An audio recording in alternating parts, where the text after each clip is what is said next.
Premium triplex villas at Bachpalli, APR Projects. First నుంచి కూడా lavish గా లగ్జరీగా లైఫ్ ఎప్పుడు లీడ్ చేయలేదు.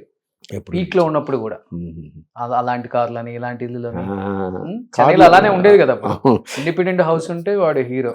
అప్పుడు భానుమతి గారి ఇంటి పక్కన నా ఇల్లు అండి. అప్పుడు పెద్ద ఇల్లు, కృష్ణ గారి ఇల్లు, టీ నగర్, చిరంజీవి గారి ఇల్లు అక్కడ ఉండేది. అక్కడ మన ఏది టీ నగర్ ఇది సోమసుందరంగా ఉండేది.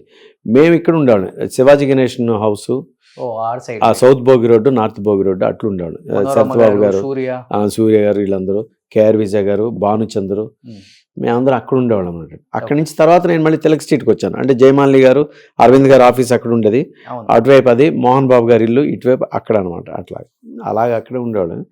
అప్పుడే 83లోనే ఐ హ్యావ్ 3 cars, 3 కార్లు అసలు వెళ్ళి అలా ఉండేవాళ్ళని. అందరికీ బాగా ఉండేది. అండ్ జాబ్ అలా వచ్చింది.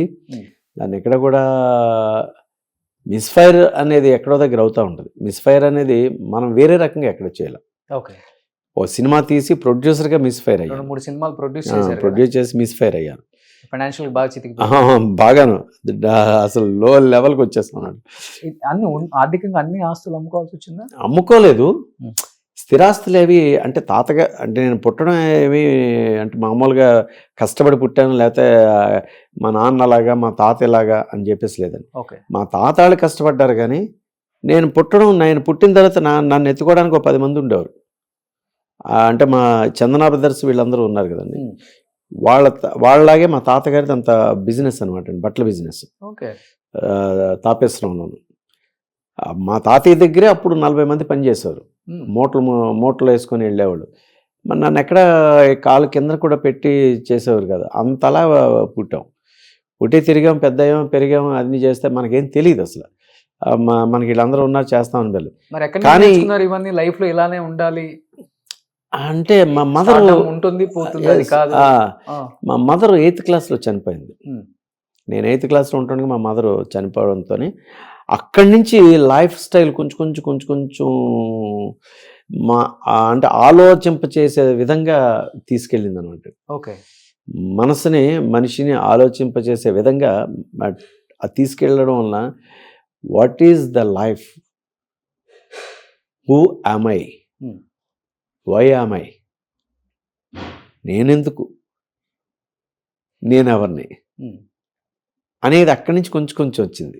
కొంచెం వచ్చిన తర్వాత కానీ మనకంటూ ఒకటి ఏదో స్పెషల్ ఉండాలి, స్పెషాలిటీగా ఉండాలి. మనం ఏదైనా ఎక్కడైనా 10 మంది మధ్యలో మనం కనబడాలి, లేకపోతే 10 మందికి ఏదో రకంగా మనం ఒక నెంబర్ 1 అని నేను అన్నాను. ఒక గుర్తింపు అలా ఉండాలని చెప్పేసి ప్రతిదీ కూడా అట్లా చేసుకుంటూ వెళ్తూ ఉన్నాడు. నాటకాల్లో కానీ సినిమాల్లో కానీ మనం చేసే క్యారెక్టర్ అట్లాగే దాన్ని అలా తీసుకుంటూ వెళ్ళాను.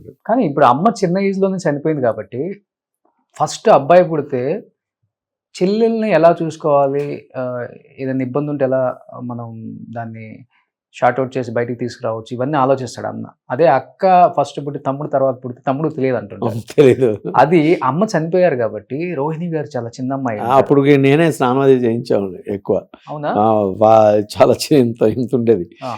తనకే అప్పుడు చేసి అట్లా చేసిన తర్వాత మా ఫాదర్కి ఇంట్రెస్ట్. మీరే కేర్ టేకర్ అయిపోయారు ఇంకా? అంటే ఓకే, మా ఫాదర్ కేర్ టేకర్ మెయిన్.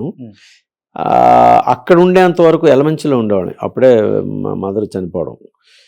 దాని తర్వాత మా చెల్లికి నేనే దగ్గరుండి అన్నీ చూడడం, స్నానం చేయించడం కానీ, బట్ట వేయడం కానీ, తినిపించడం కానీ, అలాగే ఎక్కడికైనా తీసుకెళ్ళడం కానీ, అలాగ ఏంటంటే వన్ ఫైన్ డే మా ఫాదరు నేను బయటికి వెళ్తాను అని చెప్పేసి అంటే మా తాతయ్య గారు కుదరదు, ఆ పిల్లలందరినీ అంటే నా తర్వాత ఇంకా 2 మగపిల్లలు ఉన్నారండి, మొత్తం 4 members.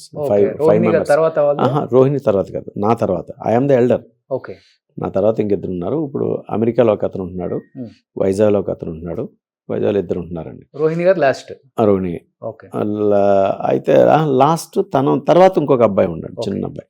వాడిని అడాప్షన్ ఇచ్చేసాం తర్వాత. మా మదర్ చనిపోగానే అడాప్షన్ తీసుకెళ్ళిపోయారు. తను ఏంటంటే ఇంకా ఈ చిన్నపిల్లని మా తాతయ్య ఏంటంటే మేము వీళ్ళందరినీ చూడలేమంటే పాపను తీసుకుని వెళ్ళిపోయారు అన్నాడు. ఎక్కడికి వెళ్ళారో తెలియదు. తర్వాత వన్ ఫైన్ డే ఏంటంటే లెటర్ వచ్చింది, ఇలాగా విజ్జి విజయ్ అని పిలుస్తాం మేము. విజయ్ పలానా సినిమాలో ఉంది చూడండి అని చెప్తే ఇప్పుడు రాజమండ్రి వెళ్ళి యశోకృష్ణ సినిమా చూసాం అనమాట. అలా అలా అలా వెళ్ళి తర్వాత కొన్నాళ్ళకి నేను చెన్నై వచ్చాను. చెన్నై వచ్చిన తర్వాత చెన్నై తీసుకెళ్ళారు మమ్మల్ని. చెన్నై తీసుకెళ్ళి మమ్మల్ని నెల్లూరులో జాయిన్ చేసి మా పెదనాన్నగారి దగ్గర నుంచి అంటే దగ్గరగా ఉంటామని. ఎక్కడ బౌండింగ్ ఎక్కడ వదలలేదులేండి. మా ఫాదర్ కూడా పిల్లల్లో ఎక్కడ ఎవరిని వదలలేదు. తనకంటూ ఒక సెపరేట్గా పెట్టుకున్నారు. తన హీరో తనకి అంటే తన ప్రొఫెషన్లో ఇందులో ఉందాం అనుకున్నారు. కాకపోతే రోహిణికి ఎక్కువ ఛాన్సెస్ రావడం వలన సాక్రిఫైస్ లైఫ్ అనమాట. మా ఫాదర్ లైఫ్ని సాక్రిఫైస్ చేసి ఓకే నా కూతురు అంటే ఎవరైనా కూడా ఇప్పుడు నేనైనా కూడా నాకు లేకపోయినా కూడా నా కొడుకు ఉన్నత స్థాయికి వెళ్ళాలని కోరుకుంటాం. నా మనవడు ఉన్న స్థాయికి వెళ్ళాలని కోరుకుంటాం. మనం తగ్గినా పర్వాలేదు, మనం ఒక మెట్టు కిందన ఉన్నా పర్వాలేదు, మెట్టు కిందకి వెళ్ళినా పర్వాలేదు, దానికోసం ఏమీ స్ట్రగుల్స్ పడినా పర్వాలేదు, కానీ వాళ్ళు వెళ్ళాలని చెప్పారు. That is the blood relation, the blood emotions. So కేవలం పిల్లల కోసం ఆయన లైఫ్ సాక్రిఫైస్ చేసుకున్నారు. అలా చేసిన తర్వాత తను బాగా ఫెరిష్ అయ్యారు, చాలా కష్టపడ్డారు, చేశారు. అలాగే నాకు నేను వెళ్ళినప్పుడు నేనేమి ఆయన నాకేమి కాకపోతే స్టార్టింగ్లో కొంచెం అందరినీ పరిచయం చేశారు. తర్వాత అది చేస్తాను. అక్కడి నుంచి నేను ఇంకా జర్నీ చేయడం మొదలు. నాన్నగారు ఇప్పుడు లేరండి, కాలం చేశారు. Okay, second year. సుమన్ టీవీలో మీ పర్సనల్ అండ్ బిజినెస్ ప్రమోషన్స్ కోసం కింది నెంబర్కి కాంటాక్ట్ చేయండి.